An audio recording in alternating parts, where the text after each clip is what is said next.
Do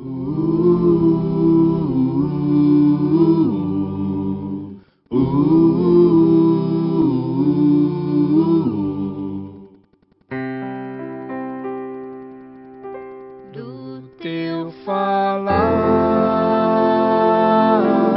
ó Salvador, jamais vou duvidar, é encorajador. Alimento Diário, série Cristo, o Centro Conector da Obra de Deus. Título do volume 1, Cristo, o Centro da Obra de Deus. Autor, Pedro Dong. Título da semana 1, O Pano de Fundo da Carta aos Colossenses. Terça-feira, ler com oração Salmos 46, 4 e 5. Há um rio cujas correntes alegram a cidade de Deus, o santuário das moradas do Altíssimo. Deus está no meio dela. Jamais será abalada. Deus a ajudará desde antemanhã. Um resumo da Epístola aos Efésios.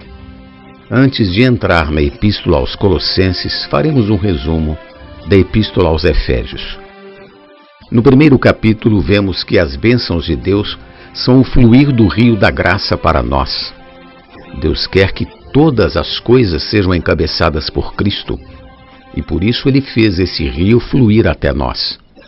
O fluir desse rio faz com que Cristo encabece a igreja, e por meio da igreja encabece todas as coisas. Maravilhoso! Hoje foi-nos dada a responsabilidade de cooperar com Cristo no encabeçamento de todas as coisas.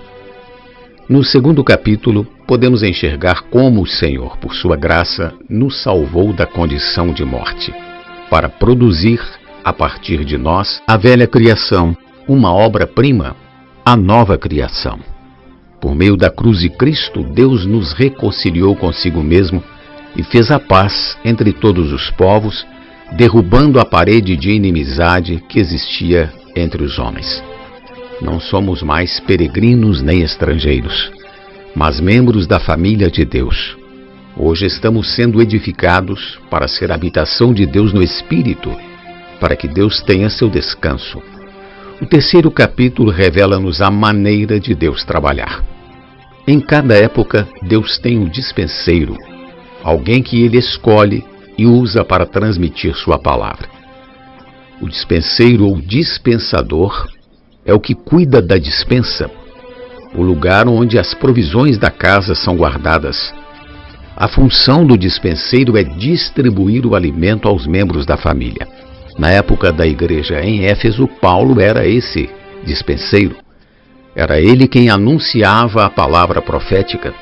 No entanto, o desejo de Paulo era que todos os membros do corpo de Cristo fossem canais para dispensar as riquezas do rio da graça. Por meio do fluir desse rio, conseguimos conhecer o amor de Cristo e compreender com todos os santos qual é a largura, o comprimento, a altura e a profundidade de Cristo. Isso nos enche de toda a plenitude de Deus. Quando chegamos ao quarto capítulo, aprendemos que Deus concedeu dons a cada membro do corpo a fim de que todos funcionem para o único ministério, que é o ministério da edificação do corpo de Cristo. Funcionando como canais da graça de Deus, crescemos em vida e somos edificados. Esse rio da graça também nos traz a verdade, enchendo-nos da realidade de Deus. Antes falávamos uma coisa e fazíamos outra, mas agora, recebendo os elementos de Deus por meio desse rio, somos preenchidos com a verdade que é o próprio Deus. Então o que falamos é o que somos e vivemos, pois andamos na verdade.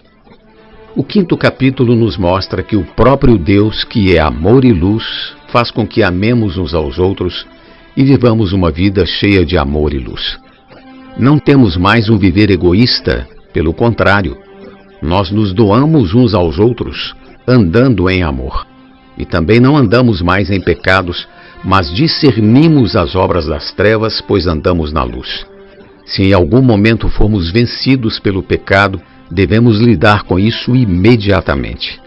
Precisamos arrepender-nos e confessar nossos pecados para que o sangue de Jesus nos purifique. 1 João 1,9. No 6º capítulo, Paulo nos apresenta a melhor maneira de travar a batalha espiritual.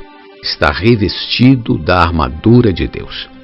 Estamos no meio de uma guerra entre o reino de Deus e o império das trevas. Temos saído às ruas para pregar o Evangelho, a fim de conquistar território para o Senhor. Só que o inimigo não entregará esse território facilmente. Ele tentará nos perseguir, espalhando muitas mentiras contra nós e enviando toda espécie de tribulações e sofrimentos.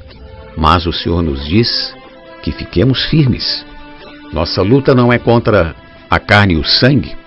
Por trás daqueles que nos causam sofrimentos estão os principados e potestades. A base deles está nos ares.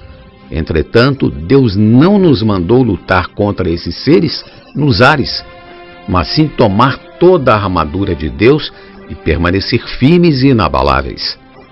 Quando os ataques chegarem, lembrem-se de que nosso refúgio é o Senhor, socorro bem presente nas tribulações.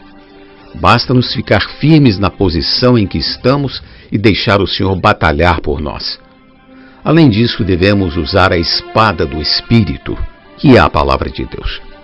Quando saímos às ruas fazendo colportagem, deixamos com as pessoas a palavra do Evangelho do Reino, a qual derrota o inimigo e as liberta da escravidão para conduzi-las ao reino de Deus. Pergunta de hoje: como devemos comportar-nos na batalha espiritual? Jesus é o nosso Senhor. Do teu falar, ó Salvador,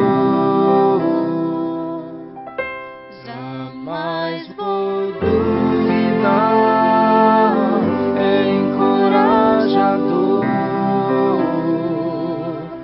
fiel me faz andar, mas tua glória eu ver, o mal vem derrotar. Fiel me faz andar, mas tua glória eu ver, o mal vem derrotar.